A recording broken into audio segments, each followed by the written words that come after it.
இதை பார்க்கின்ற கேட்கின்ற எல்லா அறிவான செல்லங்களும் எல்லா விதமான பவர் கிடச்சி நல்லா வாழணும்னு வேண்டிக்கிறேன்.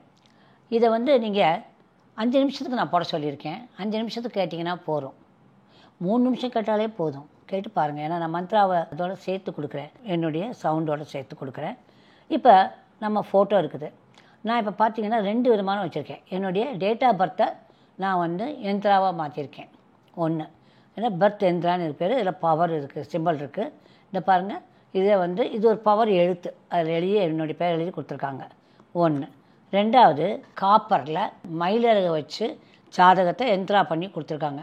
ஜாதகத்தை என்ன எழுதியிருக்காங்க, அதில் பூரா நம்மளுடைய சீடு மந்த்ரா அப்படின்னு சொல்கிற மூல மந்த்ராக்களை போட்டு கொடுத்துருக்காங்க. இது சொல்கிறப்ப சாதாரணமாக அடித்தாலே போகிறோம். சாதாரணமாக ஏன்னா இதுலேயே மூல மந்த்ரா இருக்குது. அதனால் இதை உள்ளே போட்டுட்டு நீங்கள் என்ன பண்ணுறீங்கன்னா,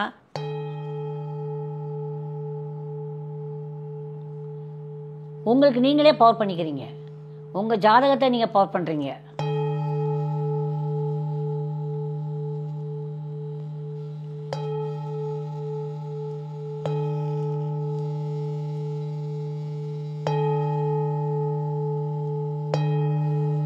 இப்படி நீங்கள் எவ்வளோ நேரமாக அடிக்கலாம், அப்படியே முடித்து அடிக்கலாம். புரிஞ்சுதா? இது ஜாதகேந்திர பவர். அடுத்தது அதே மாதிரி தான் இதையும் உங்களோட தனித்தனியாக தான் பண்ணணும். இது என்னது, உங்களுடைய டேட் ஆஃப் பர்த் எந்திரா. இதையும் உள்ளே போட்டு அதே மாதிரி தான் அடிக்க போகிறீங்க. இதையும் உள்ளே போட்டு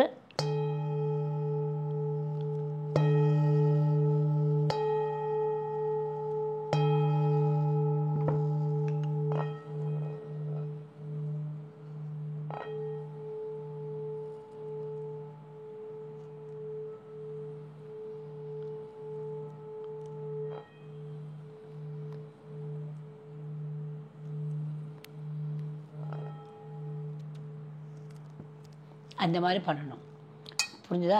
இந்த மாதிரி பண்ணிட்டீங்கன்னா நிச்சயமாக பவர் வரும். இதுக்கெல்லாம் சயின்ஸ் பிஹைண்ட் இட். நான் அந்த கோர்ஸில் எடுக்கிறேன் சயின்ஸு. இது நான் இப்போ உங்களுக்கு ஈஸியாக சொல்லிடுறேன். எவ்ரிதிங் கேரிஸ் த சயின்டிஃபிக் ஃபேக்டர்ஸ். நான் சயின்டிஃபிக்காக படித்து சயின்டிஃபிக்காக அந்த கோர்ஸ் எடுக்கிறேன். நான் இந்த கோர்ஸுங்கிறத பற்றி தனியாக இப்போ பேசுகிறேன். ஓகே, இப்போ இதை மட்டும் நீங்கள் தெரிஞ்சுக்கோங்க. இன்னும் அடுத்து வரதை தெரிஞ்சுக்கிட்டு அதுக்கப்புறம் அந்த கோர்ஸை பற்றி நான் பேசுகிறேன். Okay, I love you all my lovely children. Good luck கண்ணுங்களா. பாய்டா செல்லங்களே, பாய்.